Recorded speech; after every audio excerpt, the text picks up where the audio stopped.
Bapak Ibu Saudara yang dikasihi dan diberkati oleh Tuhan, kita akan membaca firman Tuhan untuk mendasari perjalanan hidup kita di hari ini. Mari kita berdoa untuk pembacaan firman Tuhan. Terima kasih Tuhan, Engkau menjaga kami dalam istirahat kami. Engkau pulihkan kami. Bahkan dengan kasih dan kuasa-Mu, Engkau membangunkan kami, memberi napas hidup kepada kami, bahkan keselamatan kepada kami. Kami bersyukur dan berterima kasih. Dan kami terus akan menjalani hidup yang Tuhan anugerahkan ini dengan berpegangan kepada firman Tuhan. Oleh karena itu Tuhan tuntun kami melalui pembacaan dan pemberitaan firman Tuhan saat ini.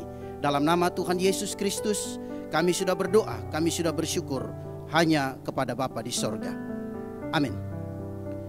Saya akan membacakan firman Tuhan bagi kita sekalian dari kitab Perjanjian Baru, dari Efesus pasalnya yang kelima, ayatnya yang ke-18 dan ayatnya yang ke-19. Firman Tuhan demikian.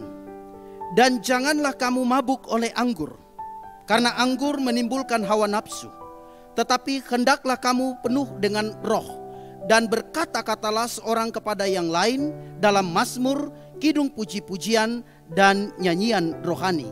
Bernyanyilah dan bersoraklah bagi Tuhan dengan segenap hati. Saya ulangi ayat 19. Dan berkata-katalah seorang kepada yang lain dalam mazmur, kidung puji-pujian, dan nyanyian rohani. Shalom. Bapak Ibu Saudara yang dikasihi dan diberkati oleh Tuhan, firman Tuhan hari ini Rasul Paulus kepada jemaat yang ada di Efesus. Ini adalah kehidupan orang Kristen mula-mula waktu itu. Orang Kristen mula-mula dikenal sebagai orang yang taat beribadah. Orang yang selalu menampilkan dirinya sebagai orang yang setia kepada Tuhan. Sehingga pada zaman itu bagi Rasul Paulus tidak mengherankan apabila orang Kristen itu harus mempertontonkan gaya hidup. Sebagai orang Kristen yang dikategorikan oleh Paulus dalam firman Tuhan ini, ketika mereka berkata-kata, ketika mereka berbicara dengan orang lain, maka yang mereka tampakkan dari perkataan mereka, yang keluar dari mulut mereka adalah mazmur, adalah puji-pujian, dan adalah nyanyian rohani. Predikat ini Bapak Ibu Saudara tidak menjadi beban bagi umat percaya di Efesus. Mereka justru tertantang bahwa kehadiran mereka itu akan memberi warna, akan memberi dampak kepada orang-orang di sekitar mereka. Yang menjadi pertanyaan bagi kita sekarang adalah, apakah dalam kehidupan kita sebagai orang Kristen saat ini hal yang sama menjadi kerinduan dari kita atau tidak? Kita boleh mengintrospeksi diri kita. Apakah perkataan saya, perbincangan saya, kehidupan saya dengan sesama menjadi berkat atau tidak?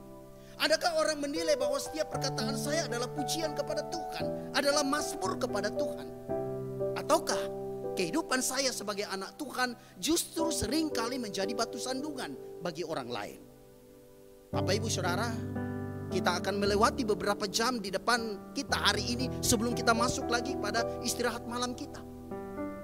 Mari kita membuat komitmen bahwa tidak ada detik, tidak ada menit, tidak ada jam, bahkan tidak ada satu langkah dalam kehidupan kita, tarikan napas kita, yang kita doakan supaya tidak melukai sesama kita, yang tidak mengecewakan mereka, terlebih mempermalukan nama Tuhan.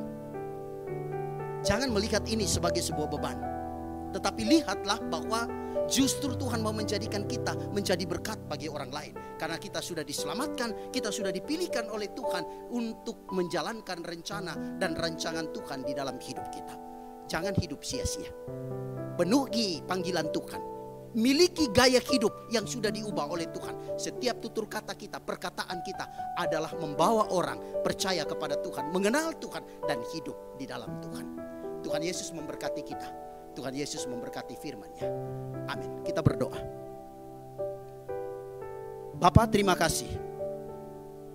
Kami diingatkan oleh firman Tuhan hari ini bahwa setiap kami yang sudah diselamatkan memiliki tugas dan tanggung jawab, panggilan untuk mensiarkan Kristus. Dalam sikap kami, dalam tutur kata kami, cara berbicara kami kepada sesama ditekankan oleh Paulus perkataan kami harus mengandung pujian, mazmur, nyanyian rohani. Kami sadar bahwa itu merupakan sebuah tantangan bagi kami. Tetapi apabila kami menikmati hidup ini dengan syukur, melihat kesempatan hidup ini untuk melayani Tuhan, memuliakan nama Tuhan, maka kami akan terpanggil untuk melayani Tuhan melalui kehidupan kami. Ini bukan beban bagi kami, tetapi kami melihat ini sebagai sebuah berkat. Kami dijadikan Tuhan sebagai alat bagi sesama kami.